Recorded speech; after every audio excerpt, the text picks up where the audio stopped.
Alguns dias atrás eu estava lendo sobre o concerto no qual estamos, a nova aliança, no livro de Hebreus, e eu cheguei no versículo que diz assim: um testamento não tem força até a morte do testador, a vítima, certo? No concerto, digamos que o seu avô tenha sido um milionário e deixou algo para você no seu testamento. Você não recebe nada, mesmo seu nome estando lá, até que ele morra. Ou seja, a Bíblia diz que a aliança tem força ou valor somente quando alguém morre.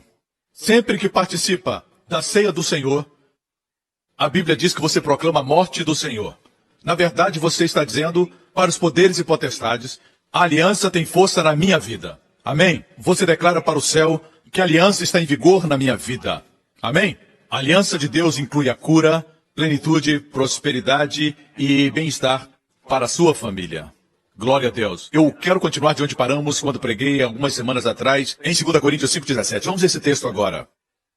Versículo 17. Portanto, se alguém está em Cristo, aqueles que creem em Cristo são uma nova criatura. Continua dizendo: as coisas antigas já passaram. Eis que novas coisas, ou seja, todas as coisas se fizeram novas. Tudo isso provém de Deus, que nos reconciliou consigo mesmo por meio de Cristo e nos deu o ministério da reconciliação, não da condenação. Ou seja, que Deus em Cristo estava reconciliando consigo o mundo, não lançando em conta os pecados dos homens. Você sabia que o mundo não escutou pregadores cristãos, em geral, dizendo que Deus não está irado, não está aborrecido com você, Deus não lança em conta pecados sobre você. Deus enviou seu Filho para morrer por você. Foi quando ainda éramos pecadores que Cristo morreu por nós. Deus o amou quando estava na sua pior condição. Deus entregou o seu Filho quando você era pecador. Amém? E está muito claro, Deus nos deu o ministério da reconciliação e não da condenação.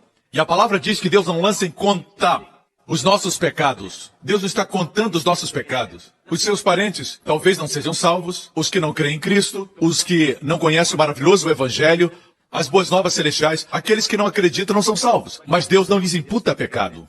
Eles precisam ouvir que Deus não está lançando em conta os seus pecados. Venha para casa. Por que se contentar com a comida dos porcos, quando na casa do Pai existe pão suficiente e sobejando? Amém. Por que se contentar com aqueles que o amam pelo que pode dar? No momento que não pode oferecer nada, eles vão embora.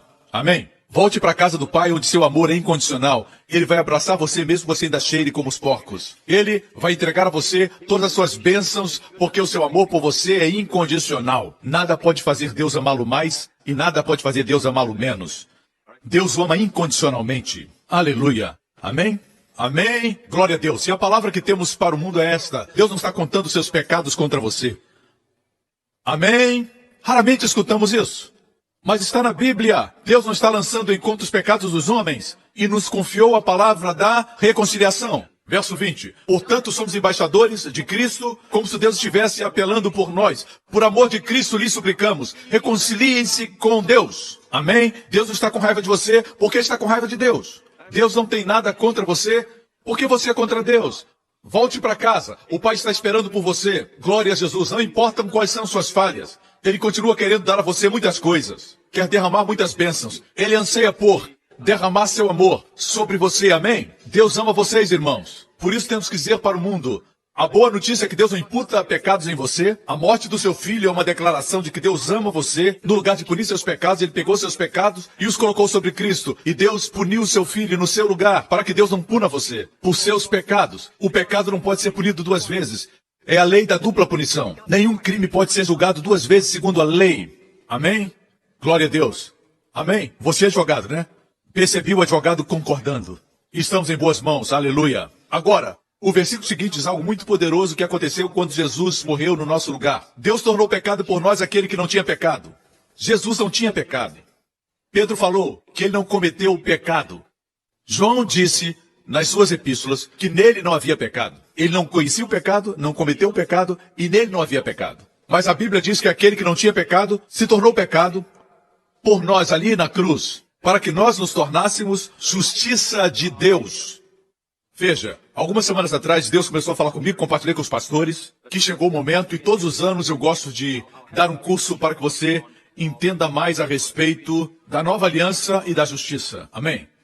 Nós temos estado em um avivamento, já tem anos, uma revolução do Evangelho, e essa nova geração precisa ouvir o que eu compartilhei anos atrás.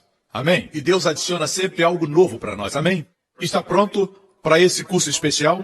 Essa mensagem vai trazer renovação para você. Glória a Deus. Vamos rever o versículo 21. Deus tornou pecado por nós aquele que não tinha pecado, para que nele nos tornássemos justiça de Deus. Deixe-me falar algo sobre a justiça, ok? Quando lemos a Bíblia, Paulo falar a respeito da justificação pela fé, aqueles que são da fé, Abraão creu em Deus, isso lhe foi imputado como justiça. Esses textos falam da justiça pela fé, não a justiça pelas obras. No Antigo Testamento, você tinha que obedecer a Deus e obedecer em tudo. Todos os 10 mandamentos para que você fosse justo. Certo? Ninguém conseguia. Se conseguiam no exterior, não conseguiam na mente ou dentro do coração. Mas no Novo Testamento que Jesus estabeleceu para nós, amém? Basta crer no que Jesus fez e Deus conta como justiça. Deus diz, você é santo e culpável aos meus olhos. Amém? Sob o antigo pacto, certo? Os profetas chamavam seus pecados à lembrança, mas os profetas do Novo Testamento falam da sua justiça em Cristo. No antigo pacto, Deus dizia, eu vou lembrar do pecado de vocês, não vou esquecer, até a 3ª ou 4ª geração. Mas a nova aliança, por causa da morte, o sepultamento e ressurreição de Jesus, Deus diz nesse novo concerto que ele não se lembrará mais dos seus pecados. Boa notícia. Estamos lidando com Deus que não se lembra mais dos nossos pecados. Não lembra. Amém? Por alguma razão, as boas novas não soam boas nos nossos dias. É difícil ouvir boas notícias, mas as boas novas do Evangelho são essas. Deus o considera justo aos seus olhos. O considera merecedor de todas as suas bênçãos. O considera digno de receber tudo o que ele tem para dar. Amém? Você olha para você e faz a pergunta, como posso ser justo, pastor? Como isso é possível se as minhas ações não são justas? Voltemos para o versículo. Como Jesus se tornou pecado? Ele cometeu pecados? Para se tornar pecado? Não, não cometeu pecado. Então, como se tornou pecado? Ele recebeu o pecado na cruz. Assim como nos tornamos justos fazendo obras de justiça? Não, recebemos a sua justiça. Amém?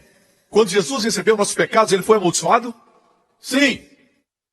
Deus não disse, você é meu filho, está levando os pecados dele, eu não vou amaldiçoar você. Não, a Bíblia diz que Jesus foi amaldiçoado por nós. Gálatas 3,13. Amém? Apesar de estar levando os nossos pecados, ter os recebido, Deus o amaldiçoou. Da mesma forma, nós recebemos a sua justiça, seremos abençoados?